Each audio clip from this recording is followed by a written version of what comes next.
Hello class 10th, welcome to my channel Anil academy. आज के video में हम डिस्कस करने जा रहे हैं हमारा आज का जो मिड टर्म का मैथ का एग्ज़ाम हुआ है बेसिक का, इसके एमसीक्यू। तो देखते हैं हमारे एमसीक्यू क्या आए थे और उन एमसीक्यू का जो करेक्ट आंसर है वो क्या था। ओके, तो शुरू करते हैं अपनी वीडियो। सबसे पहले हम चलते हैं अपने फर्स्ट क्वेश्चन पे। हमें एक पॉइंट दिया हुआ है, हमें पॉइंट दिया है 5 4। हमें बताना है इसका ओरिजिन से डिस्टेंस क्या होगा। तो ओरिजिन से डिस्टेंस निकालने का फॉर्मूला सीधा क्या होता है हमारे पास, 5 का स्क्वायर कर दो और ये हमारा 4 का स्क्वायर कर दो। ये हो गया हमारे पास 25, ये हो गया हमारा 16 और इनको अगर हम ऐड कर देंगे तो 41।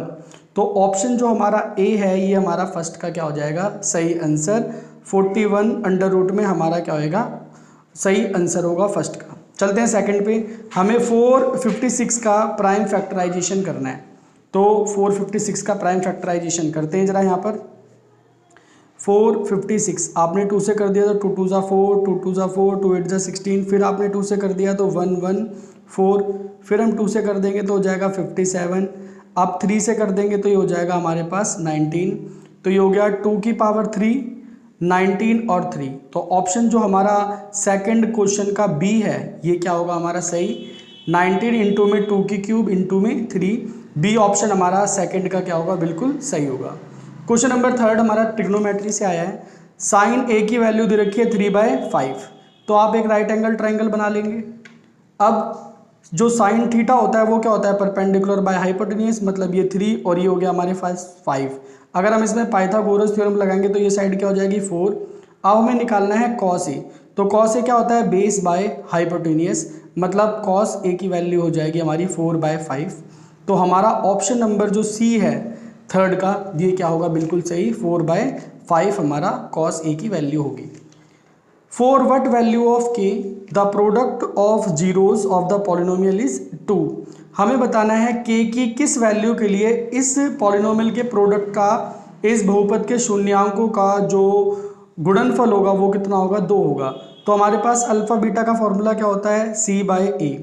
तो यहाँ पे हमारे पास अल्फा बीटा प्रोडक्ट कितना है 2, C हमारा कितना है -7 और A हमारा क्या है K। अगर हम इसे यहाँ पे भेजेंगे तो K की वैल्यू क्या हो जाएगी -7/2। तो हमारा जो ऑप्शन नंबर सी है वो फोर्थ का क्या होगा, बिल्कुल सही आंसर, -7/2। इसके बाद चलते हैं हम अपने क्वेश्चन नंबर 5 पे। क्वेश्चन नंबर 5 है हमारा चैप्टर 6 से आया हुआ क्वेश्चन।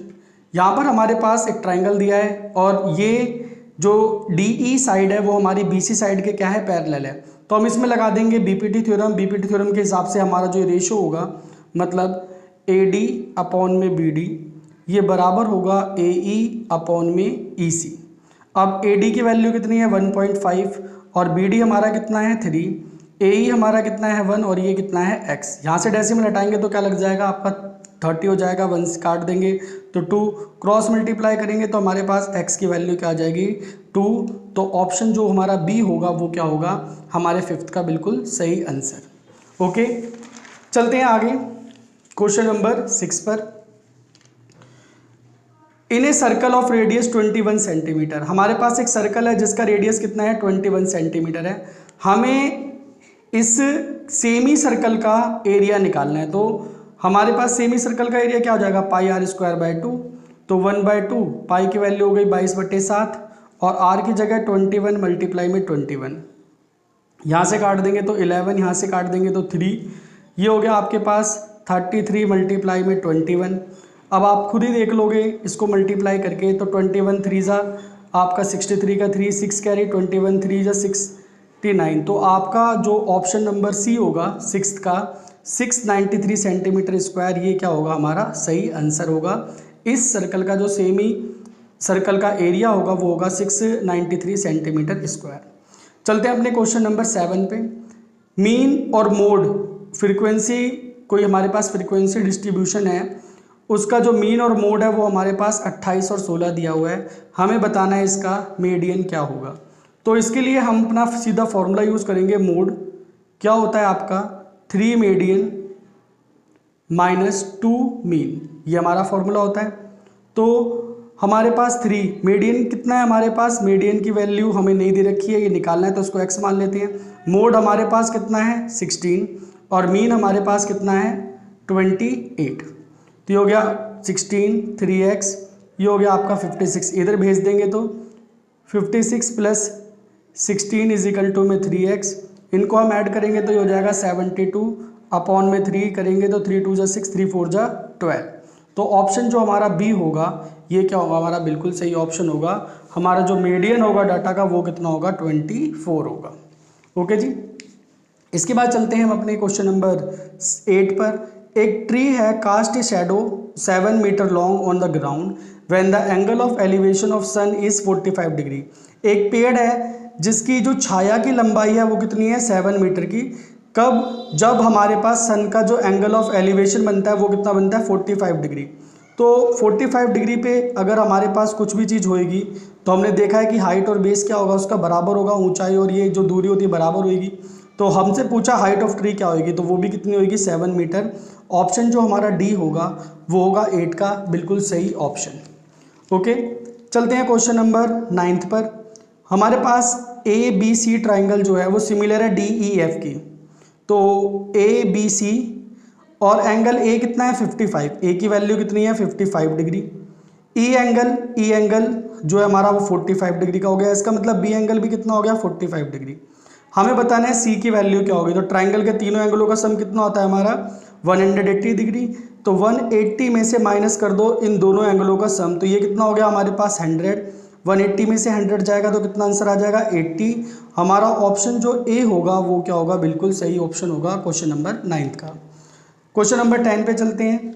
यहाँ पे हमें 77 और 132 का बताना है HCF क्या होगा, महत्तव समावर्तक क्या होगा। तो हम 77 को क्या लिख सकते हैं 11 इंटू में 7 और 132 को क्या लिख सकते हैं 7 इंटू में, आप इसको डिवाइड कर दें 132 को 7 से, 7 1 जा 7 बच गया हमारे पास 11 से करेंगे तो 11 से करेंगे तो 11 1 जा 11 और 11 2 जा 22। हमने 11 से किया तो ये आ गया हमारे पास 12 और 12 को कर देंगे तो ये इनमें कॉमन हमारा क्या होएगा 11। तो हमारे 10th का ऑप्शन नंबर जो ए होगा ये होगा हमारा बिल्कुल सही। इन दोनों का जो HCF होगा वो क्या होएगा हमारा 11 होएगा। इसके बाद हम चलते हैं अपने क्वेश्चन नंबर 11 पर।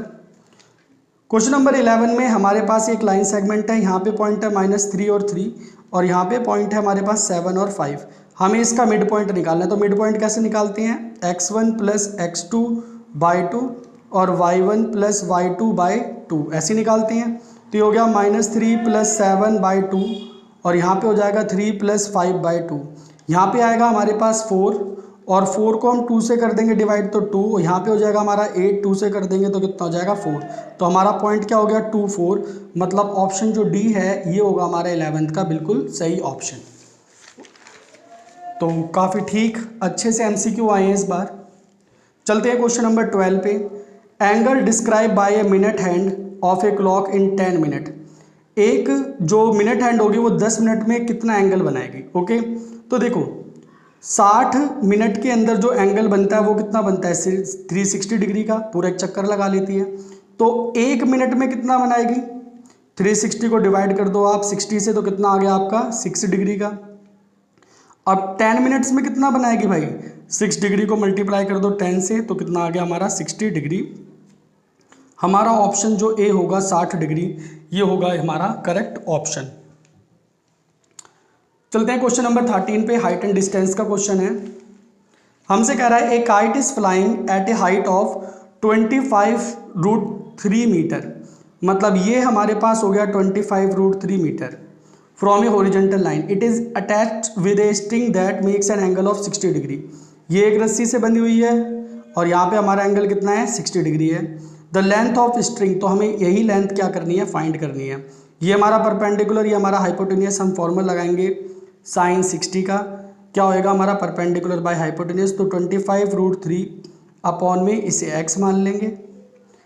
साइन 60 की वैल्यू क्या होती है √3/2 इज इक्वल टू में 25√3 अपॉन में x। √3 से √3 कैंसिल आउट, क्रॉस मल्टीप्लाई करेंगे तो 25 का 2 से मल्टीप्लाई करेंगे तो कितना हो जाएगा 50। हमारा ऑप्शन 13 का क्या हो जाएगा सी ऑप्शन 50 मीटर। ओके जी, चलते हैं अपने क्वेश्चन नंबर 14 पर सॉरी। हमारे पास लाइन का पेयर दे रखा है a1x b1y इक्वल टू है c1, a2x plus b2y equal to c2। ये दो लाइन है, हमें बताना है ये दोनों लाइनें पैरेलल कब होती हैं। तो बिल्कुल बेसिक आपका आइडेंटिटी पे है, बिल्कुल सही। आपका ऑप्शन नंबर जो डी है वो होगा 14 का बिल्कुल करेक्ट आंसर, क्योंकि ये हमारी नॉर्मल आइडेंटिटी होती है जब भी हमारा a1 बाई a2 का रेशियो इक्वल हो b1 बाई b2 के मगर इक्वल ना हो c1 बाई c2 के, तो इस कंडीशन में हमारा नो सॉल्यूशन और पैरेलल लाइन समांतर रेखा होता है हमारा आंसर। तो ऑप्शन डी होगा 14 का बिल्कुल सही। 15 पे चलते हैं। बताना है थीटा की किस वैल्यू के लिए साइन थीटा और कॉस थीटा आपके बराबर होती है। तो ये भी आपका बेसिक टेबल से ही क्वेश्चन आ गया। तो आप देखेंगे कि साइन 45 और कॉस 45 दोनों क्या होते हैं, इक्वल होते हैं। तो 15 का हमारा जो आंसर होगा वो क्या हो जाएगा, 45 आपका आंसर हो जाएगा ऑप्शन ए। क्वेश्चन नंबर 16 पे दो प्राइम नंबर का HCF क्या होगा। एक प्राइम नंबर 2 ले लिया, एक 3 ले लिया, एक 3 ले लिया, एक 5 ले लिया। इनका HCF क्या है, इसका HCF क्या है, 1, इसका HCF क्या है, 1। तो हमेशा HCF क्या होता है आपका 1 होगा दो प्राइम नंबर का। ओके जी, क्लियर। तो हमारा 16 का ऑप्शन क्या हो जाएगा, ऑप्शन नंबर सी। चलते हैं आगे। हमारे पास पूछ रहा है the difference in circumference of two circle with radii 14 metre and 7 metre. तो हमें डिफरेंस बताना है, इनके सर्कमफेरेंस में डिफरेंस क्या होगा। तो हम सबसे पहले इसका सर्कमफेरेंस निकालते हैं। तो 2 इंटू में 22/7 मल्टीप्लाई 14 माइनस में 2 इंटू में 22/7 मल्टीप्लाई 7। यहाँ पे 7 से 7 कट गया, यहाँ पे 7 से काटेंगे तो 2 14। ये हो गया हमारे पास 44 और 2 ज़ा 88 और यहाँ हो गया माइनस को 44। अगर हम इसे माइनस कर देंगे तो कितना आ रहा है हमारा 44। तो हमारा ऑप्शन नंबर जो बी होगा 17 का 44 मीटर, ये होगा हमारा बिल्कुल सबसे सिंपल आंसर, सही आंसर। चलते हैं 18 पर।